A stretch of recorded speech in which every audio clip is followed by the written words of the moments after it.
এক ভাই প্রশ্ন করেছেন, মুসলিমদের পক্ষে ও ফিলিস্তিনের পক্ষে জিহাদ করার ক্ষেত্রে আরব রাষ্ট্রগুলোর অবস্থান সম্পর্কে আপনার মতামত কি? সুন্দর প্রশ্ন। দেখুন, আমাদের দেশে অনেকে প্রচার করে যে সৌদি আরব যতটুকু সমর্থন করা দরকার ফিলিস্তিনিদেরকে ততটুকু করে না। এটা হচ্ছে ইরানপন্থী শিয়া মতাদর্শী বক্তা কিংবা বুদ্ধিজীবীদের কথা। তাদের উদ্দেশ্য হচ্ছে সৌদি আরবিয়াকে প্রশ্নবিদ্ধ করা। আসলে আপনারা সৌদি আরব কিংবা অন্য আরব রাষ্ট্রের রাজনীতি, পররাষ্ট্রনীতি কত ঊর্ধ্বে, কত সূক্ষ্ম তা আপনি চিন্তা করতে পারবেন না। আমি দুইটা প্রমাণ দিয়ে দিচ্ছি। আফগানিস্তানের তালেবান 19 বছর যুদ্ধ করছে আমেরিকার বিরুদ্ধে। কত বছর?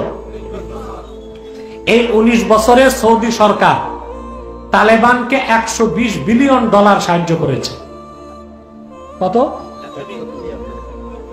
এখন কি বলবেন আপনি? এই যে ইসলামী হুকুমত আফগানিস্তানে কায়েম হয়েছে, অর্থনৈতিক সাহায্য করেছে কে?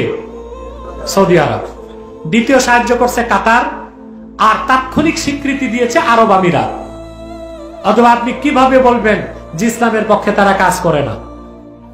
ফিলিস্তিনের গাজাতে যতগুলো টানেল ইসরায়েলের বোমা থেকে রক্ষা পাবার জন্য মুসলমানদের করে দেওয়া হয়েছে, সব করে দিয়েছে কাতার সরকার। ফিলিস্তিনের হামাস যে অস্ত্রগুলো ব্যবহার করতেছে, অস্ত্রগুলো আমেরিকার। আমেরিকার অস্ত্র হামাস পাইল কেমনে?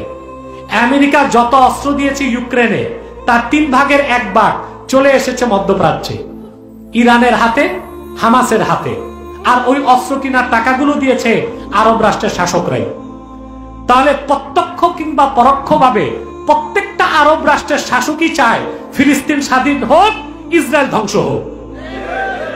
হয়তোবা আমাদের মতো জোর করে কিছু বলে না, কিন্তু আমি দেখেছি বিন সালমান স্পষ্ট বলেছে ফিলিস্তিন পূর্ণভাবে স্বাধীন হবার আগ পর্যন্ত ইসরায়েলের সাথে কোনো বৈঠক নাই। হ্যাঁ, হেকমত, ইসলামের শিক্ষা হচ্ছে হেকমা। এখন একটা কথা বলে বিশ্বযুদ্ধ লাগাই দিলে তো হবে না, বরং আস্তে আস্তে ইসরায়েলের গোড়া কেটে দিতে হবে। আমাদের কাজ হচ্ছে বাংলাদেশ থেকে দোয়া করা। কি করা? আল্লাহ যেন বিশ্ব মানচিত্র থেকে ইসরায়েল নামক একটা অবৈধ রাষ্ট্রকে মুছে দেন, আর বাইতুল মুকাদ্দাস সহ গোটা ফিলিস্তিন ভূখণ্ডে যেন আল্লাহ আরব মুসলিমদের কর্তৃত্ব প্রতিষ্ঠা করে দেন।